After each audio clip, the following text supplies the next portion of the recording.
Hello, my name is Ann Kent. I'm a registered dietitian nutritionist and the owner of Peas and Happiness. Today, I want to take a step back and talk a little bit more broadly about all different kinds of peppers and talk a little bit about how to select a quality pepper, how to choose one that's not under or overripe, also a little bit about the nutrition of different types of peppers, how to store them, and then I'll show you some different preparation techniques, including seeding the pepper, slicing, dicing, and even mincing when it comes to some of the hot peppers like jalapenos. So as we go through this, we're going to focus mainly on bell peppers, but peppers across the board have a similar anatomy, and so they're very similar in the way that you would want to select them.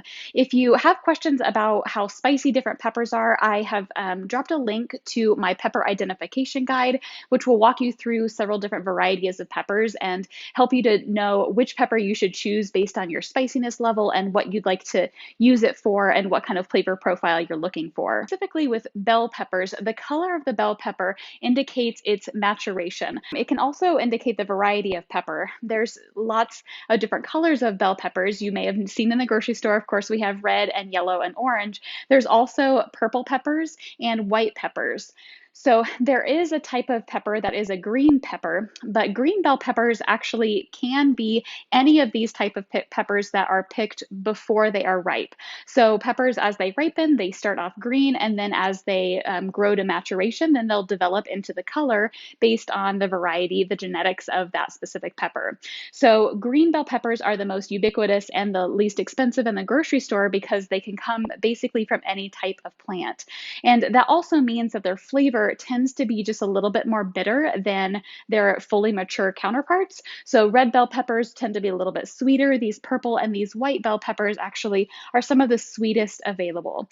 Now, this maturation, the color does not reign true for all types of peppers. So different varieties of peppers, sometimes the color indicates it may be more spicy, it may be sweeter, it can have different meanings. So if you have questions about that, make sure you download that identification guide so you're choosing the pepper based on its correct characteristics. I also wanted to fact check a meme that has gone around the internet. I don't know if anybody has seen this, but there's a meme that has gone around the internet telling you that you can tell the gender of a pepper based on how many lobes it has. So this one has 4, you can see there.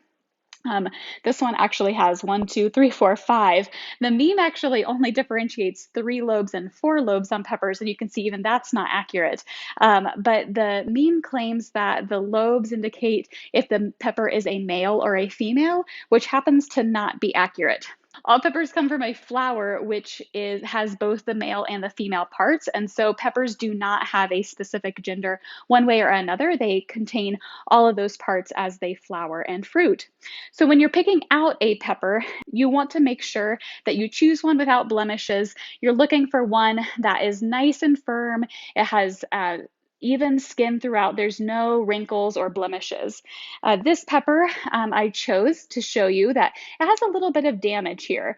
And this does not make the pepper inedible. We can simply cut that part off and it will be just fine, but it may not last as long in your refrigerator. So if you are looking to store your peppers for up to a couple of weeks, if you store them correctly, you'll want to make sure that you choose a pepper that doesn't have any blemishes on it. And that's going to be across the board, whether you're selecting a jalapeno pepper, a Hungarian wax pepper, or these bell peppers.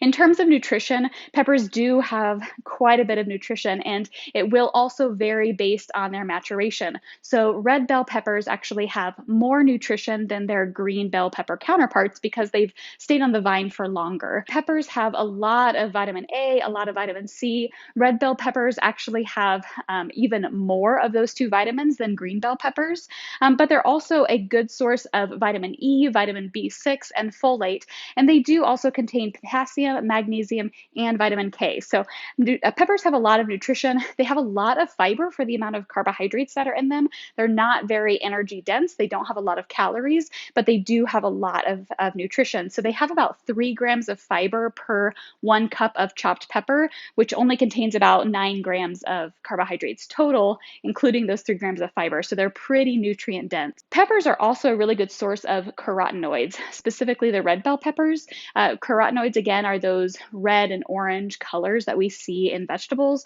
So think lutein, zeaxanthin. Some of these colors indicate the presence of the antioxidant.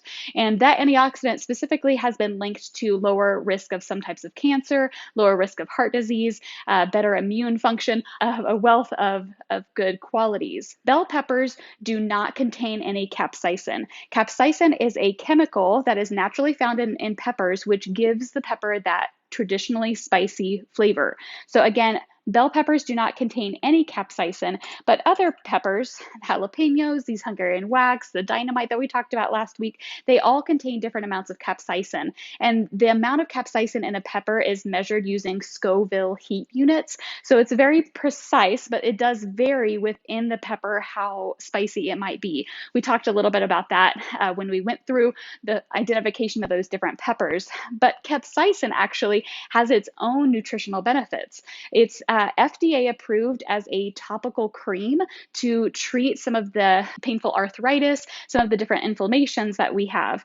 It's also used technically off-label, but there are some uses indicated for diabetic neuropathy. So if you have these types of nerve pain, this type of capsaicin can actually help to improve that pain.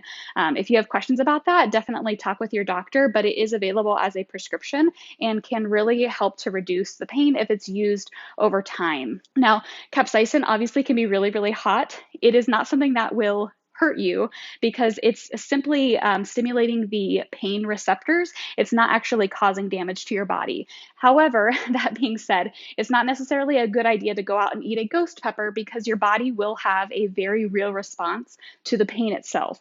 So while it's not actually causing any injury, you will definitely feel the pain and you can respond pretty significantly to very, very high levels of capsaicin. So be careful with that. Now, when it comes to storage, peppers actually can last quite a while in your refrigerator if you have a fresh one that doesn't have any damage. So you'll want to store them in the crisper drawer of your refrigerator. You don't really need to do anything special. In fact, you can just toss those peppers into the crisper drawer as is. If you do wash your peppers before you put them in, make sure they are completely dry. Otherwise, they tend to mold, or you can wrap them in a paper towel to make sure it's soaking up any excess water to make sure we avoid any mold. If you want to keep your peppers for longer, if you have a garden and lots of produce this time of year, you can freeze bell peppers. You can either freeze them fresh, simply prepare them how you want to, and then freeze them individually, and then put them in a bag or another container and take out all of the air that you can possibly, and they can be frozen up to several months. If you prefer, you can blanch your peppers as well, meaning you'll drop them in boiling water for a few minutes, take them out and submerge them in an ice bath, and then put them in the freezer. Keep in mind that does change the texture of your peppers, so they won't be good to eat raw anymore because the texture will have changed too much, but they'll be just fine in casseroles or soups or stews, whatever else you might be making in the winter. Let's go ahead and talk about the preparation. So the anatomy of a pepper, all of these are the same.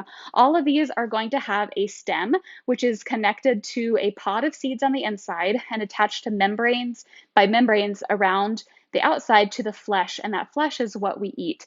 You don't need to peel your peppers. Those parts are edible. But the easiest way to get started is to use a paring knife. So if you have a recipe that calls for a whole pepper, this might be, for example, stuffed bell peppers, you're just going to take your paring knife and cut around the stem. And you want to cut so that you are releasing any of those membranes, but you're far enough away from the stem that you're not cutting through the seed pod. And then you're just going to take that stem and wiggle it a little bit, and that pod comes out. So the seeds are inedible. Contrary to popular belief, they do not contain any capsaicin. That's true even of these hotter peppers that I have here. So adding the seeds to your chili does not add any more heat. Sometimes they'll have a little bit of the residue from the rest of the pepper of the capsaicin on them, and that's what makes them appear hot. But the seeds themselves actually do not contain any capsaicin and are not spicy. So I recommend to throw these away because they can be a little bit bitter, and you probably don't want that flavor, probably don't want that texture in your dish. So now that I have this pepper, you can see on the inside that there's still some of those little membranes that were holding the seed pod on. So if I'm going to use this whole, I would just go ahead and gently remove those with my paring knife. These are pretty easy to take out, and you can sometimes even just use your fingers and just kind of pull them out if that's easier, or if you're not very comfortable using your knife. So that's what those little membranes look like. They're nothing special, pretty easy to take out. Now, this specific pepper, like I mentioned, because it does have that blemish, you would want to cut that off, but you can see that as soon as I cut that off, the rest of the pepper is beautiful. It's still in really good shape. So feel free to use a pepper as long as you cut that part off. So the next way to prepare a pepper is to cut it in half to halve it. And this I like to do a similar way. I think the easiest way to do this is to take your paring knife and cut it in half around the seed pod lengthwise. So I go around the bottom, and then I stop, of course, at the stem here, and now I just trim out that stem.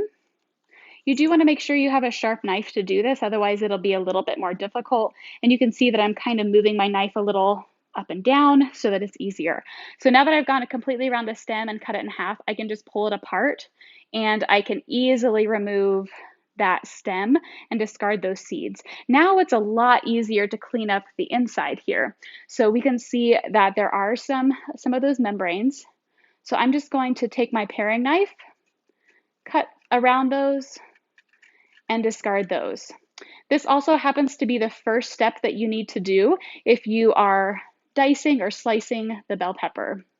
So I like to take my knife and just tap the pepper, and that gets out all the seeds. That's my little pro tip for that. And now we can lay this flat on our cutting board to slice. So if you slice a pepper, I like to use those slices to grill. I'll put them in my grill basket. Sometimes we'll saute them, but I'm just going to cut these lengthwise into those strips. So that's what it means if you see a recipe that calls for sliced peppers. If you would like to dice them, we're going to simply take our slices, turn them 90 degrees, and cut perpendicular to that to make our diced peppers. So the only trick here is that you'll want to make sure that your pepper pieces are roughly the same size to make sure that they do cook evenly. So if I'm doing the same thing, for example, with a jalapeno, but I want to maybe mince this, with a jalapeno, I actually just trim off the top because it's easier, and then I cut this in half lengthwise, and you can see that this jalapeno has a similar inside as the other. There's just those membranes and the seeds. So again, I'm just going to trim those out, cut around that membrane there, and peel that out. Keep in mind that if you are working with hot peppers, you want to make sure to wash your hands with soap and water immediately after preparing them, because you'll want to get that capsaicin off as quickly as possible. Capsaicin is fat soluble, so rinsing with water will not remove the capsaicin. You have to use soap. Sometimes dish soap is even better. So if I'm mincing the jalapeno, I'm going to do the same process as I did with my bell pepper, except I'm doing smaller pieces. So here I am just cutting very, very thin slices. You can see very, very thin slices, and then I'll stack those together, turn them 90 degrees, and cut perpendicular in very, very small pieces to mince. Oftentimes I'll take my pile after I've minced all of my slices, stack those pieces again, and simply mince that stack that you have. And you can continue to do this. The smaller the pieces, of course, the better they will be able to move throughout your dish, and you'll have a more even heat profile, and you won't have one big hot piece of jalapeno pepper all at once. So if you have any questions about any of this, please feel free to drop a comment. I'd be happy to answer any questions or point you in the right direction. If you have a favorite pepper, I love to hear what you all are using in your kitchen, and also what types of recipes you like to use. So please feel free to drop a comment and let me know what kinds of peppers you like and what you like to use your peppers in.